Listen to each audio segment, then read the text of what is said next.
halkan waa channelkeena keedka wararka daawadayaal u diyaargaroobayna daabatan wararkii ugu waaweynaa Soomaaliya caalamka intiisa kale qodobada wararka ugu waaweyn waxa ay kala yihiin xasan sheekh maxamuud shariif sheekh axmed iyo cabdiraxmaan cabdishakuur oo si weyn loogu soo dhaweeyay magaalada Kismaayo iyo kulamo halka ka soconaya iyo xaalka magaalada Kismaayo ayaan daawadayaal idin soo gudbin doonaa warbixino ku saabsan madaxda ugu waaweyn ee xubnaha mucaaradka Kismaayo tagay dowladda siyaasadeed halkaasi ka soconaya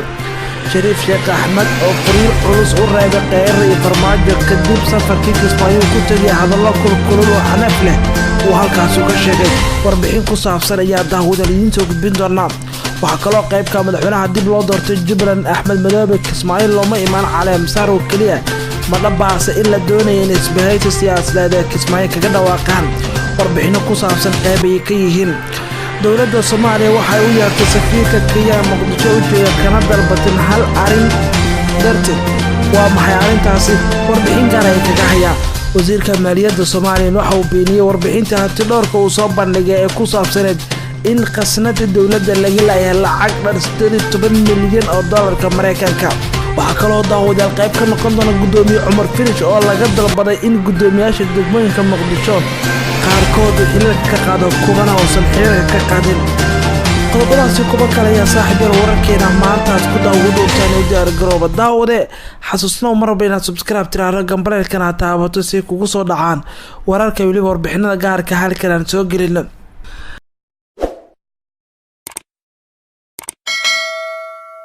waxaan ka hormariyaa magaalada Kismaayo wafdi heer sare ah ayaa ay kala hogaaminayaan madaxweynayaashii hore ee Soomaaliya xasan sheekh maxamuud shariif sheekh axmed ayaa maanta waxa ay gaareen magaalada Kismaayo waxa ka horeeyay wafdigan xubno kale wafdiga hore ee gaaray Kismaayo ayaa waxa ahaa madaxweynihii hore ee Soomaaliya shariif sheekh axmed oo garoonka diyaaradaha Kismaayo waxa ku soo dhabeeyay madaxweynaha Jubbaland Axmed Maxamed Islaam Axmed Madoobe iyo xubno ka tirsan golihiisa wasiirada iyo saraakiil ciidan wafdiga xasan sheekh ayaa waxa qayb ka xildhibaano ka tirsan labada gol ee baarlamaanka kana madax xisbigiisa senator Muuse Suudiye iyo xubno kale saacad kadib waxa isla magaalada gaaray wafdiga labaad waxaana horkacayay madaxweynihii hore ee Soomaaliya shariif sheekh axmed iyo waliba xubno ka tirsan xisbiga himilo qaran waxa sidoo kale ku weelinayay xisbigaasi shariif sheekh axmed gudoomiyaha xisbiga wadajir cabdiraxmaan cabdishakuur warsame magaalada Kismaayo ayaa waxa sidoo kale xilli hore shalay gaaray madaxweynaha Puntland Saciid Cabdilaahi Dani waxaana ka sii horeeyay madaxweynayaashii hore ee Galmudug Koonfur Galbeed waa madaxweynayaashii hore ee Galmudug Cabdikariim Xuseen Guuleed iyo waliba Shariif Xasan Sheekh Qaadan ee Koonfur Galbeed wafdigan ayaa waxa ka qayb gali doonaan xafladda caleemasaarka madaxweynaha dib loo doortay ee Jubbaland safarada xubnahan ayaa imaanaya xilli uu fashilmay xayiraadii dowladda Soomaaliya ay ku soo rogtay maamulkaasi Jubbaland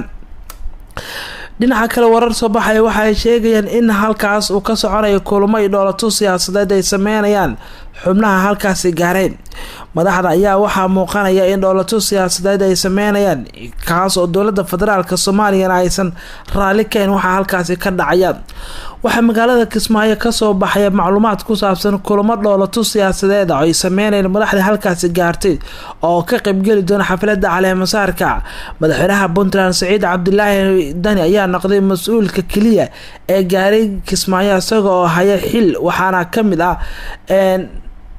madaxweynayaashii hore xasan sheekh shariif sheekh axmed iyo waliba siyaasiyiin xildhibaano mucaarada kuwaas oo ina qayb ka xubnaha halkaasi ku sugan mas'uuliyiinta qaarkood oo sanado ka hor ka soo horjeeday siyaasadda madaxweyne Axmed Madoobe ayaa hadda u muuqda kuwa saaxiib dhow ah maadaama ay isku doon saarayeen waxa baraha bulshada lagu soo bandhigay markii uu Kismaayo gaareen sawirro muujinaya dowlado siyaasadeed ay sameynayaan xubnaha mucaaradka kaas oo dowladda federaalka Soomaaliya lagu culays weyn oo siyaasadeed lagu saarayo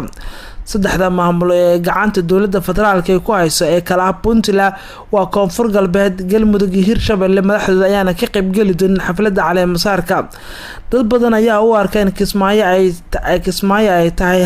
Kismaayo ay tageen rag badan oo siyaasiyiin ah oo halkaas doonaya inay ku soo bandhigaan dowladtuskooda siyaasadeed maadaama siyaasad ahaan markan khilaaf xooggan uu kala dhaxeeyo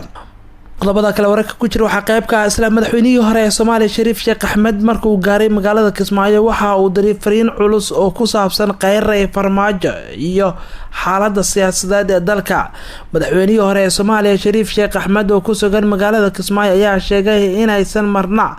aqbali doonin in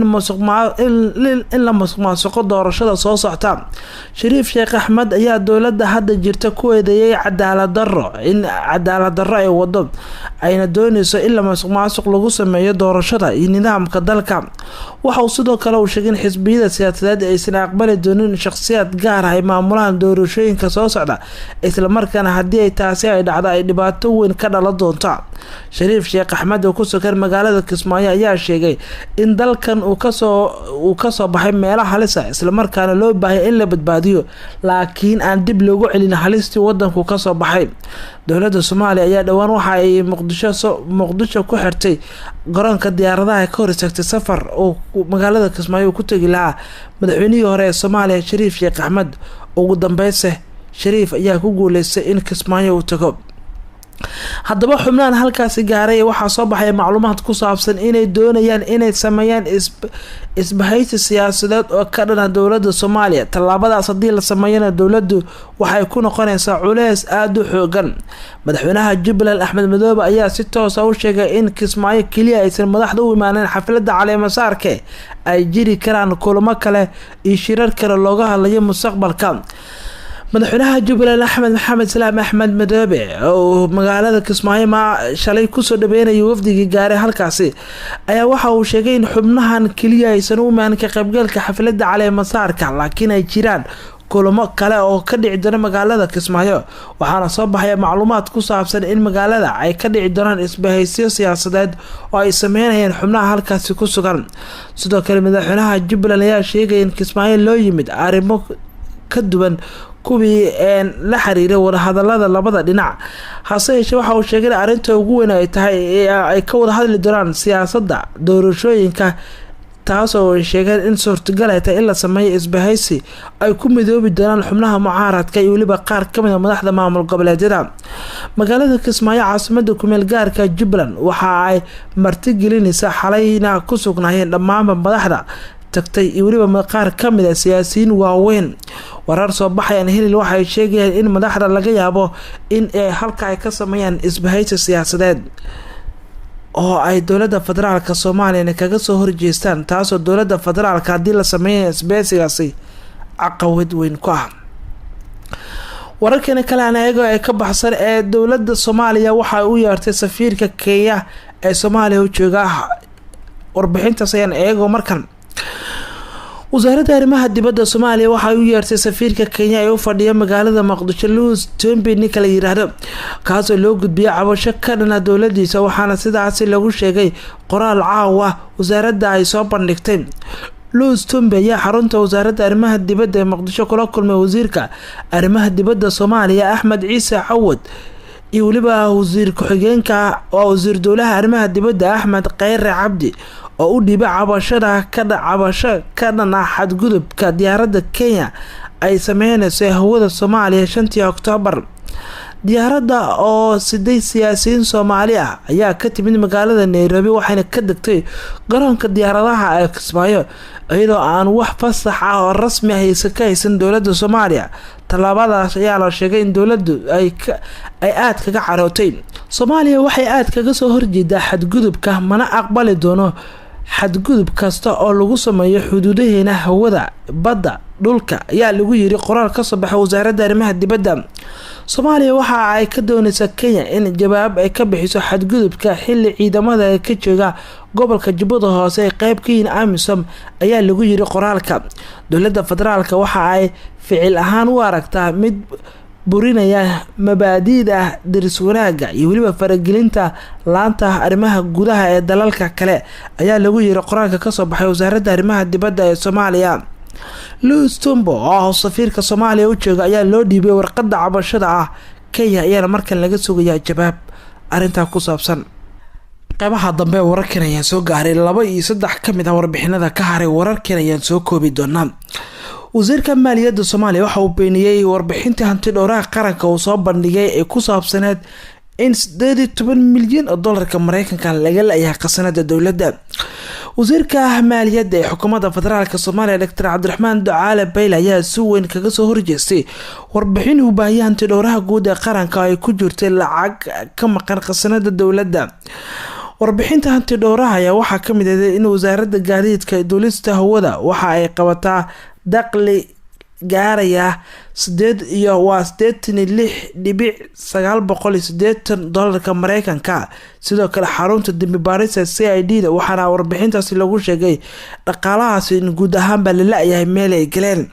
wasaaradda maaliyadda Soomaaliya wasiirka wasaaraddaasi Cabdiraxmaan Ducaale Bayle waxa uu sheegay in dhammaanba saddexda hay-adood ee ama ilaha ugu waaweyn ee dhaqaalaha ka soo gala wasaaradda maaliyadda in kuwa si toos ah loo isticmaalo ayna yihiin dhaqaale muuqda. waxa uu meesha ka saaray in qasnada dowladda laga leeyahay lacag 18 milyan. waxa uu sheegay in qasnada dowladda aanan ka maqneen wax lacagahaasna ay ku jiraan. warbixintan ayaa waxa uu sheegay in dowladda federaalka Soomaaliya habka ay dhaqaalaha u wadaagto iyo waliba dhaqaalaha ay ka hesho dalalka Midowga Yurub, Boqortooyada Sacuudi Carabiya iyo wadamada kale ee deeq-bixiyaasha. ayuu sheegay in nidaamka dhaqaale ee wadanka loo dejiyay ay tahay in qasnada dowladda dhexe ku soo dhacaan kadibna la qarash garay. wuxuuna sheegay inaysan jirin wax isdabamarin ama musuq ah. warbixinta xafiiska hantidhowraha ayuu sheegay in lacagta ka maqan ay tahay mid aan been abuur ah. wuxuuna sheegay in 18 milyan hantidhowraha uu sheegay in loo isticmaalay sida wasiirka maaliyadda uu sheegay arrimaha dibadda. wasiirka maaliyadda ayaa si cad u sheegay in deeqaha caalamka ee lagu yabooho Soomaaliya ay ku soo dhacaan qasnada dowladda isla markaana hantidhowraha uusan la tashi la sameyn gudoomiyaha bangiga dhexe markuu isticmaalayay daabicista warbixintu la wadaagay. ugu dambeyn Cabdiraxmaan Cabdishakuur waxa uu sheegay in lagu xayray garoonka diyaaradaha Aadan Cadde shalay intuusan ka bixin garoonka diyaaradaha uusan gaarin Kismaayo.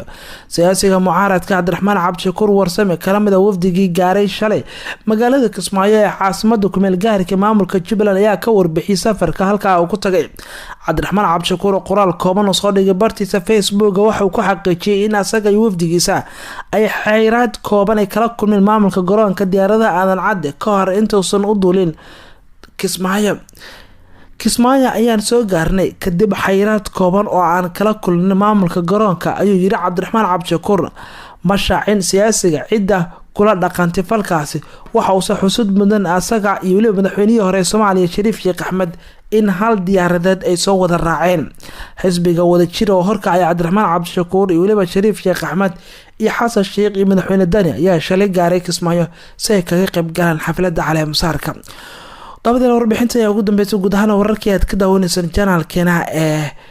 kaydka wararka halka ayaan kusoo gabagabeynaya warkan kan xiga saaxiib intaan ku kulmi doono.